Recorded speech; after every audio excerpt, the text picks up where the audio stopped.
Hello, my name is Ken Anderson, and I'm a student in the Master's in Counseling Psychology program at the Alliant International University's Mexico City campus. And in this video, I'll be responding to the online conversation about a psychology for the people. And the first question is, what would I consider to be the primary concepts of these books? And we're referring here to Martín Barro's writings for liberation psychology, Paulo Freire's Pedagogy of the Oppressed, and Doing Psychology Critically by Platt, and Nelson. And I think the most fundamental concept in all three books is the idea that all change, reform, and revolution, for them to be meaningful, need to happen in a grassroots or bottom-up manner versus a top-down or authoritarian manner. And so all three books talk about what that looks like, and also what it looks like from the opposite point of view, from a top-down point of view. And so, for example, Freire talks about education and the banking method, the authoritarian form of basically inserting knowledge into students' heads. He talks about the conflict then that this creates between the students and the teachers, in the sense that teachers are just authority figures and students lose their desire to learn because they have no say in, or see no relevance in what they're learning. And so that's an impact of the top-down route to change. And then Martín Baró talks about fatalismo, the lazy Latino fallacy, and the effects that top-down governance creates in the resignation, the passivity, and living excessively in the present. That happens among the people because they really just feel like they have no say or no power in what's going on. And Prelentensky and Nelson also talk about powerlessness, fragmentation among the population, exclusion, shame, and feelings of inferiority. And in all three books also talk about what the role of leadership looks like in a grassroots or bottom-up style of change. Freire, of course, was talking primarily about the role of an educator. That was his background, but also speaks to the revolutionary. And for him, it was about constant dialogue. It was about the leader being a guide and exploring solutions together. Constant dialogue between the leader or the educator and students or the population. Martín Baró was speaking primarily to psychologists, although I feel like reading the book, he was really implicitly speaking to revolutionaries as well. But I think it was kind of like a survival tactic of his to frame everything as very academic, intellectual psychology. But I think that's how he avoided being assassinated earlier than he was as a revolutionary. It was really aimed at the revolutionary, and or the psychologist as a revolutionary. And a similar thing, that the psychologist needs to be working with the people, not at them or doing things to them. And then Doing Psychology Critically talks about the mental health provider having a choice, basically either to support the status quo or facilitating a change with our attitude, being conscious of whether or not we are supporting the status quo or if we are supporting change in the right direction. The status quo is primarily the idea that problems are intrapsychic, and therefore if a person is not functioning well in society, it's because there's something wrong with them and not necessarily with society. That's the default. And by taking that approach, we exclude the idea that problems could be external, they could be community related. And as such, we're basically, maybe unintentionally reinforcing oppression. And so whether we're talking about working in schools or in clinics or in hospitals or with communities, the idea is to be conscious of whether or not we are supporting change or reinforcing the norm.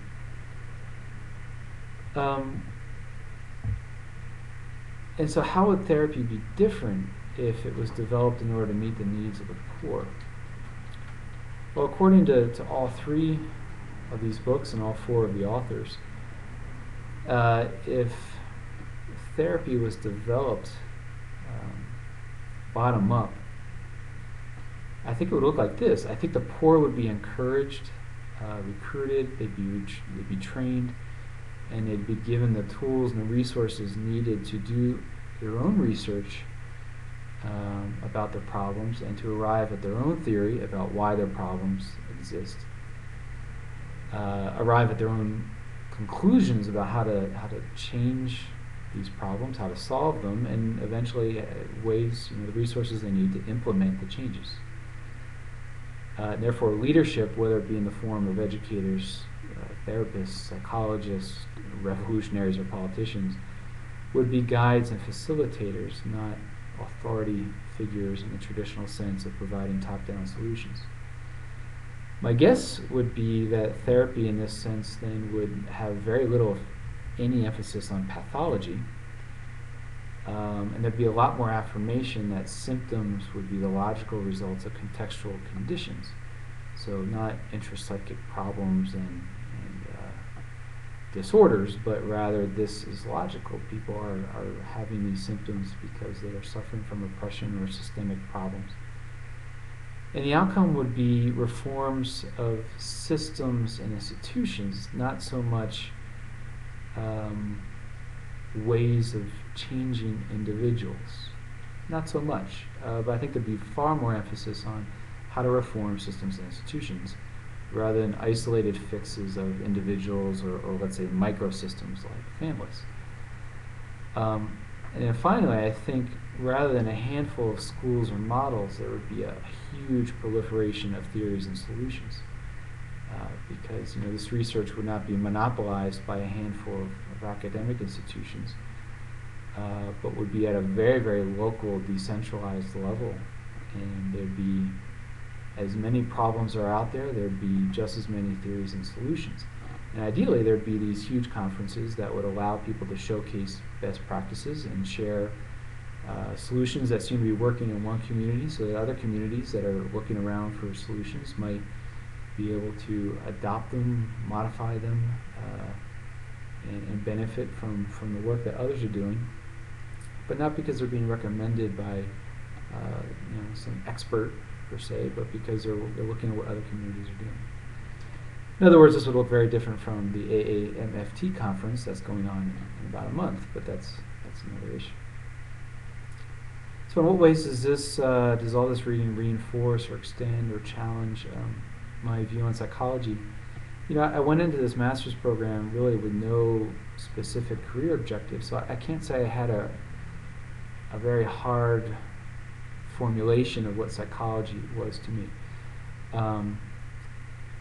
Really I had my own personal experience, which frankly was very intrapsychic. It was a personal growth process, and so that's the way I looked at things. So that part's been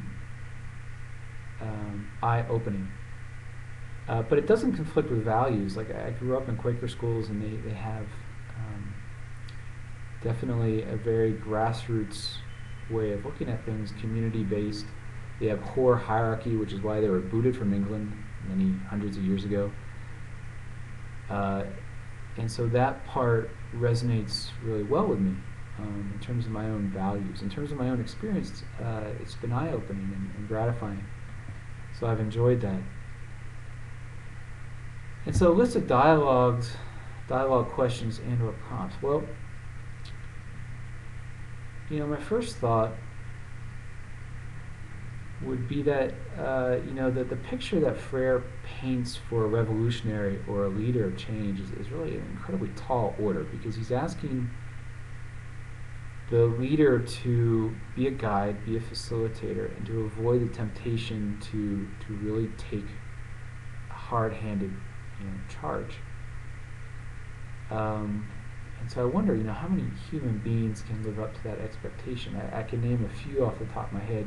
I think Gandhi might be the closest to any human being I'm aware of to meeting that model, committing class suicide and really being with the people, not losing touch, having the constant dialogue. There might be a few others, Mandela and Martin Luther King. But even they, in their personal histories, from what I understand, had their moments of authoritarian leadership. But really, I think it's an incredibly tall order. So I wonder myself, am I capable of this? How many human beings are capable of this? It's really a lot to ask. The other question I have is, where does psychology begin? Where does social work begin? And where is this political activism? Sometimes I feel like, and I've had this battle all summer with the various courses we've had, about how just the term psychology doesn't seem to really fit with this. I feel like maybe there's an element of psychology, a certain camp of psychologists that are trying to expand the field to include political activism and social work. I'm sure with a great deal of resistance, because psychology just traditionally doesn't include that, and I wonder if the term will ever be able to include all of that.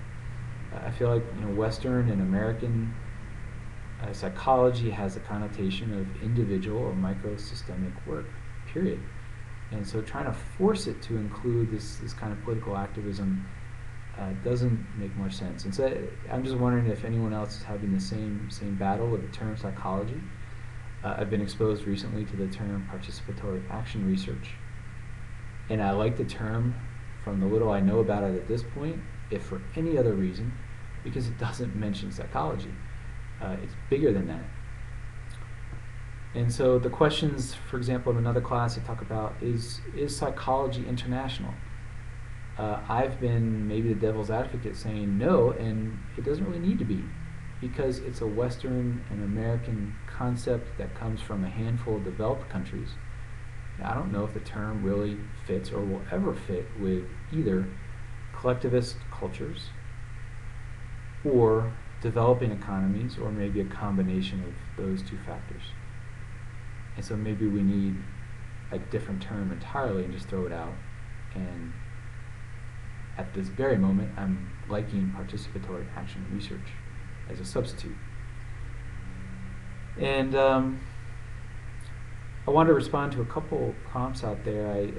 Jason Linder asked a question that really resonated with me too. He asked if we have ever, perhaps unintentionally or simply through ignorance, reinforced the status quo, and that hit a sore nerve because I was an economics teacher for years and discovered after many years that I was reinforcing the neoliberal American capitalist agenda in my classes until I was exposed to some poignant criticism of globalism, began teaching it, and really began questioning whether the American model is sustainable, is desirable. And I've come to the conclusion that no, they're not. It's not all bad either. I don't think we throw out the baby with the bathwater. But I was horrified to discover that I was reinforcing something that's doing a lot of damage. And that happened when I had moved from Maine to Mexico and began seeing things from a Mexican perspective. It was eye-opening and kind of painful to look back on how much I taught profit maximization and a very stock market oriented course. So I branched out and I started spending a lot more time on socialism and alternatives. But it was definitely eye-opening to discover how much I unintentionally reinforced something that may not be good. And then India had asked, which models might be adaptable to a bottom-up psychology for the people, or if we need to start from scratch. And I feel like there are some systems models out there that are certainly more adaptable than others. But even the systems models are loaded, like the structural approach, Minuchin. It does tend to have a right or wrong answer. This is the way a family is structured. You can adapt it, but poor families may not have that structure that is considered ideal and may never have it, and certainly can arrive at perfectly valid alternatives. There are other systems models that are non-pathologizing, maybe the postmodern models, that are adaptable, but really I think starting from scratch is maybe the naive ideal, but would be the way to go. And I think it would happen at a micro resource, micro loan